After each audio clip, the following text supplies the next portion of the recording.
Good morning, students. Welcome to your chemistry class. Today, I will teach you chapter number 4 in your book, that is atomic structure.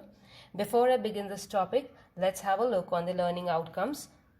So, when we will complete this chapter, you will be able to define atom, molecule, radical, valency of the elements and radicals, and you will be able to correlate the valency of the elements with group number of the periodic table. Isn't that exciting? So let's begin the topic.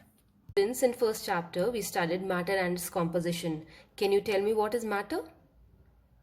Matter is anything which occupies space, has weight and can be judged by our senses. So everything which we can see is called a matter. From a tiny insect to a something big as an aeroplane. Students, you have also learned what is matter made up of. Every matter is made up of tiny particles called atoms and molecules. What are molecules? Molecules are also constituted by the atoms. When atoms join together, they form molecules. Hence, we can say atoms are the building blocks of matter. The existence of different kinds of matter is due to different atoms making them. In fact, everything on this earth is made up of atoms. Even you and me are made up of atoms. Let me ask you a question. What is building made up of? Building is made up of bricks. Similarly, in chemistry, all the elements are made up of tiny particles called atoms. Now let's define atom. An atom is the smallest particle of element that takes part in a chemical reaction.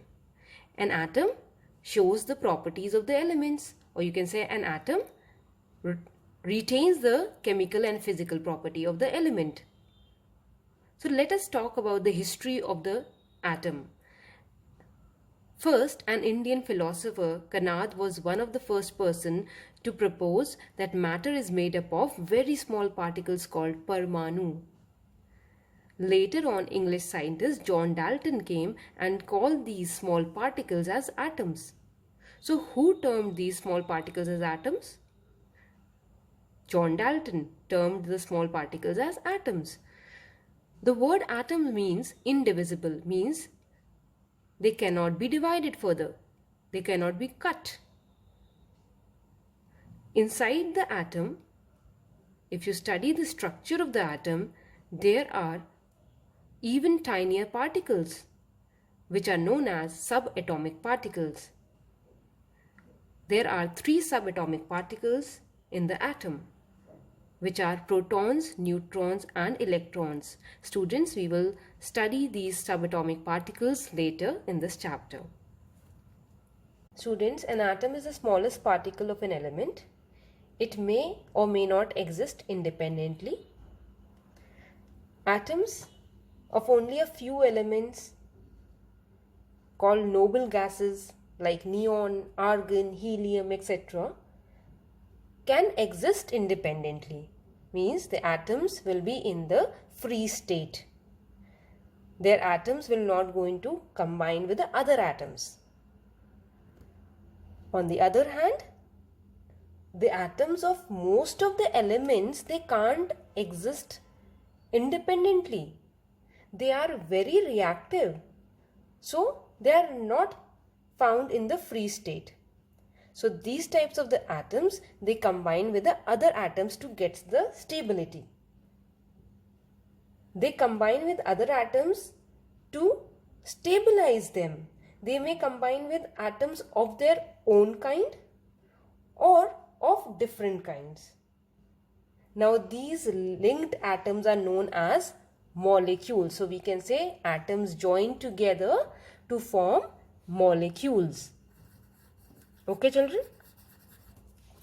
Atoms add up or join together to form molecules. Now, atoms, when joining with the same kind of the atoms, they are known as homoatomic molecules or homoatomic substances. Homo means same Atomic means atoms. When same atoms are joined together to form the molecule. For example, hydrogen atom plus hydrogen atom forming hydrogen molecule, H2 molecule. Oxygen atom plus another oxygen atom. They both combine together to form one molecule of oxygen. Nitrogen atom plus nitrogen atom gives one molecule of nitrogen. So, the other kind is different kinds of atoms. They are combining to form the heteroatomic substances. Heteroatomic means different types of the atoms joined together to form a substance. Such type of substances are also known as compounds. For example, H2O, water. Now here, hydrogen, 2 atoms were involved and 1 atom of the oxygen. And here, carbon dioxide, 1 carbon atom and 2 oxygen atom are involved. Hence, we can see that atoms combine in 2 different manners. Same kind of atoms combining together to form homoatomic molecules, same types of the atoms combining, and different kinds of atoms when combined together they form heteroatomic substances, or you can say compounds. Children, we can say H2, O2, N2, these are homoatomic molecules. Same type of the atoms combined together to form such type of molecules. H2O, CO2, they are known as heteroatomic molecules, where different atoms combine together and form the molecule. So, one molecule of hydrogen contains how many atoms? 2 atoms of the hydrogen. One molecule of oxygen contains how many oxygen atoms? 2 oxygen atoms. One molecule of nitrogen contains how many atoms? 2 atoms of the nitrogen. One molecule of water contains how many hydrogen atoms? 2 hydrogen atoms. And how many oxygen atom? 1 oxygen atom. One molecule of CO2 contains 1 carbon atom and 2 oxygen atom. I hope this is clear to all of you. Students, now we know an atom is the smallest particle of an element. Atoms are the main building blocks of the matter. Now, if we study the structure of the atom is having even tinier particles in them, and those tinier particles are known as the subatomic particles. And how many subatomic particles an atom is made up of? They are made up of 3 subatomic particles: protons, electrons and the neutrons. Protons, they are the positively charged subatomic particles. Electrons, they are negatively charged subatomic particles. And neutrons, they don't carry any charge. Hence, they are neutral in nature. So, the 3 subatomic particles of an atom are protons, electrons and the neutrons. Okay, students? Let us study the structure of an atom. An atom looks like this. In the center, there is nucleus. So, this part is known as the nucleus. And in this nucleus, there are 2 subatomic particles, namely protons and neutrons.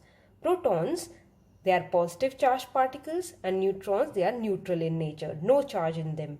So, nucleus is made up of protons and neutrons, and it makes the center part of the atom.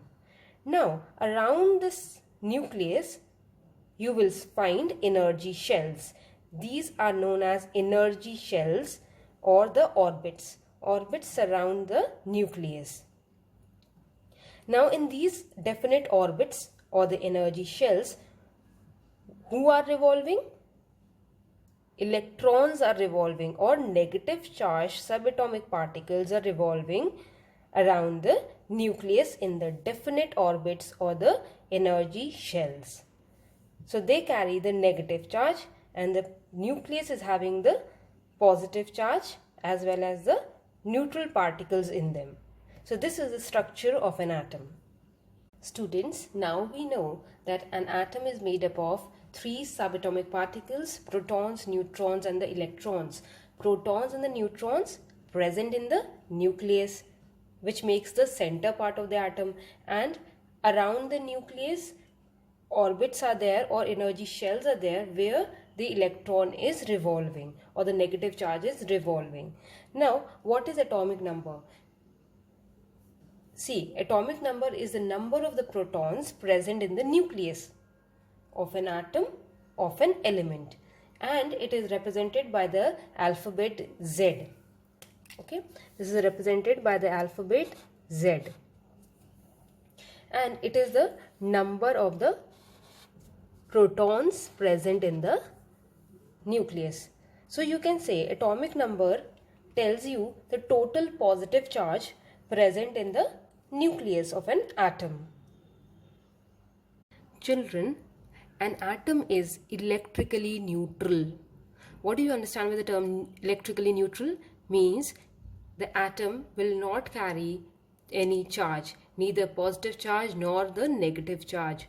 Means the total positive charge equals to the total negative charge, or you can say the number of the protons equals to number of the electrons in the neutral atom. In the neutral atom, positive charge equals to the negative charge. So the atomic number for the neutral atom will be number of the protons equals to the number of the electrons, but only in the neutral atom. Okay, so atomic number equals to the number of the protons, which is equal to the number of the electrons, and the condition is for the neutral atom only, because during the chemical reactions the number of the electrons changes.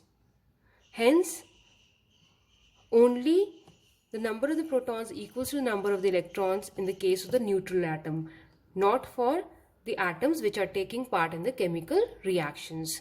Is it clear, children? Children, let us study about the mass number. Mass number is also known as atomic mass or the mass of the atom. It is represented by an alphabet A. It is the total number of protons and neutrons present in the nucleus of an atom of an element. Since the electrons have negligible mass, electrons are very light, the whole mass of the atom is due to the protons and the neutrons present in the nucleus. Thus, the sum of the number of protons and the neutron will give you the mass number of the atom. Okay, children? So, we will write the mass number A is equal to number of protons plus number of the neutrons, because the whole mass of an atom is due to the protons and the neutrons. Now children, let us study few examples. Oxygen atom is there, sodium atom is there, and carbon atom is there. The atomic number for the oxygen atom, atomic number represented by an alphabet Z. So atomic number is 8 of the oxygen atom, and number of the neutrons also 8 in the oxygen atom. So can you tell me how many protons are there? As we know, atomic number equals to number of the protons equals to number of the electrons for the neutral atom, right? So number of protons will equal to the atomic number, that is 8. Number of protons will also be 8, and number of electrons also 8. And mass number represented by alphabet A. What is mass number? It is the mass of the atom. And where does it lie? In the nucleus. That is number of protons plus number of the neutrons. So 8 plus 8, that is 16 is the mass number for the oxygen atom. Sodium atom. Now sodium atom has atomic number 11. So number of protons will be 11 only. As we know, number of protons equals to number of the electrons for the neutral atoms. So protons 11, hence electrons also 11. And what about his mass number? Mass of the atom means mass of the nucleus, right? So it will be number of protons plus number of the neutrons. 12 plus 11. 12 plus 11, how much? That is 23 is the mass number for the sodium atom. Now let's study the carbon atom having atomic number 6 and number of neutrons are 6. Atomic number equals to number of protons is equal to number of the electrons. So atomic number is 6, so protons also 6. Electrons also 6 for the neutral atom of the carbon. And what is its mass number? Mass number is number of protons plus number of the neutrons. 6 plus 6. 6 plus 6 equals to how much? 12. 12 is the mass number for the carbon atom. Now we will study relative atomic mass. What do you understand by relative? Relative means comparing. Comparing weight of one atom with the weight of another atom. So, because it is like a ratio, this relative atomic mass does not have any unit. Okay children? Relative atomic mass is the number which tells us how many times an atom of that element is heavier than an atom of a hydrogen. Now why have they taken the atom of hydrogen? Because hydrogen is the lightest element in the periodic table with atomic number 1.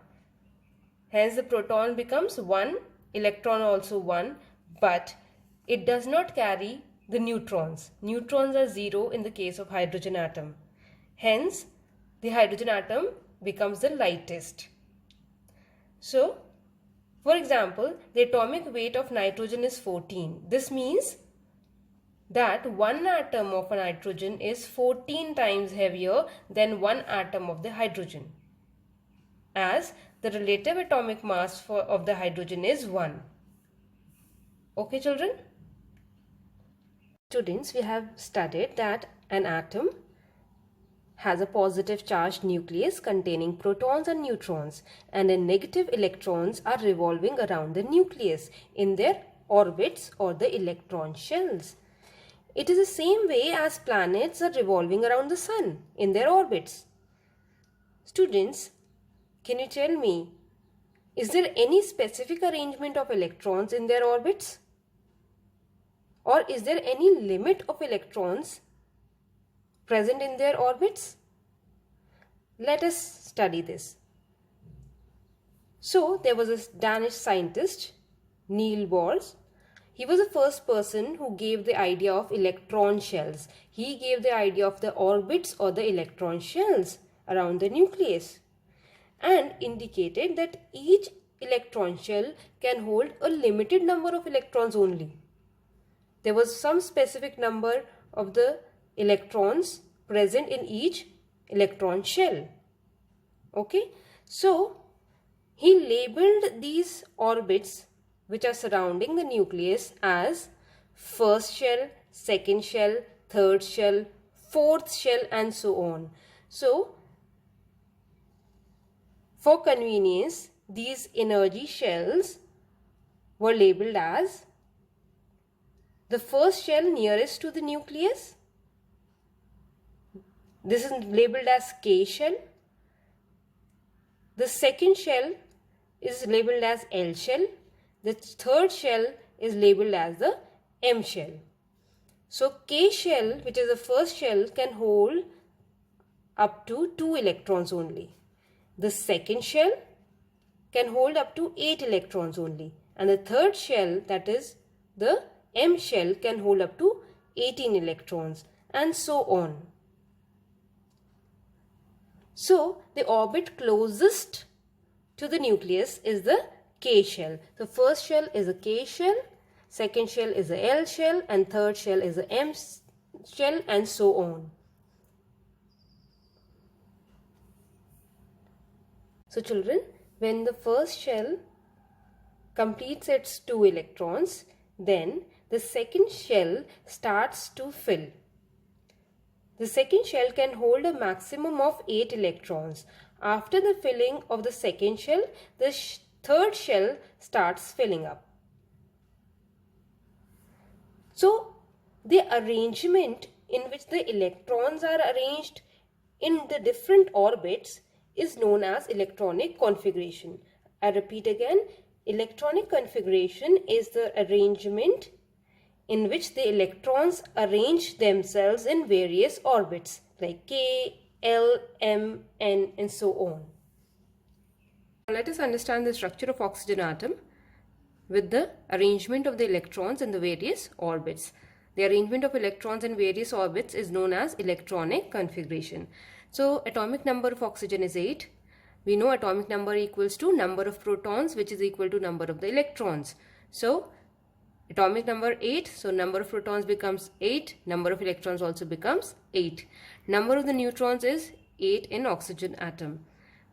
Now first we will see the nucleus. In the nucleus we have protons and the neutrons. Protons equals to 8, neutrons equals to 8. So P equals to 8, N equals to 8. Now around this nucleus we have the orbits of the shell. This is the first orbit, which is the K shell, and this is the L shell, right? So K shell, we just now did that K shell can have maximum of 2 electrons. So 1 and 2. 2 electrons are revolving in the K shell or the first shell. So K shell has 2 electrons. Okay, so how many electrons left now? Total were 8 electrons. So left equals to 8 electrons minus 2 electrons. How many? 6 electrons are left. So we know that the L shell, the second shell, can have maximum of 8 electrons. But how many are left now? Only 6 are left. So 6 electrons will be going to the L shell. 1, 2, 3, 4, 5, 6. Hence, L shell contains 6 electrons. So what is its electronic configuration? Electronic configuration equals to 2, 6. 2 will go to the K shell and the 6 electrons will go to the L shell. So this is the electronic configuration for the oxygen atom. Okay, now if I will going to add them together, 2 electrons plus 6 electrons, how many electrons? 2 plus 6 equals to 8 electrons. Just check, number of electrons equals to 8 in oxygen atom. Hence it is correct. Let us understand the structure of sodium atom. Atomic number of sodium is 11. So number of the protons equals to 11 and number of electrons equals to number of the protons only. So 11. Number of neutrons 12. So this is the structure of the atom, and in the center we have the nucleus. Nucleus contains protons and the neutrons. So I'll write small p equals to protons equals to 11 and small n equals to 12. So neutrons equals to 12. Now this is the K shell, the first shell K shell, second L shell, third M shell. So K shell, L shell and M shell. First shell, second shell and third shell. Now the closest to the nucleus is the K shell. K shell can maximum have 2 electrons, right? So I'll write here, I'll draw it here, 2 electrons, 1 and 2 electrons. So K shell has 2 electrons. Okay, now total how many electrons are there? 11 electrons are there. So 11 minus 2, what is left? There are now 9 electrons, right? And here in the L shell, maximum in the second shell, how many electrons can come? 8 electrons can come. So I will write here 8 electrons. Now how many electrons are left? 8 plus 2, 10 electrons already completed. Total number of electrons are 11. So 11 minus 10, 11 minus 10, only 1 electron is left. So 1 electron will go to the last shell, that is the M shell. So let us draw it over here. In the second shell, L shell, we have 8 electrons. Maximum 8 can come. So 1, 2, 3, 4, 5, 6, 7, 8. So 8 electrons are revolving in the second shell, that is the L shell. And how many are left now? Only one is left, which will go to the last shell, that is the M shell.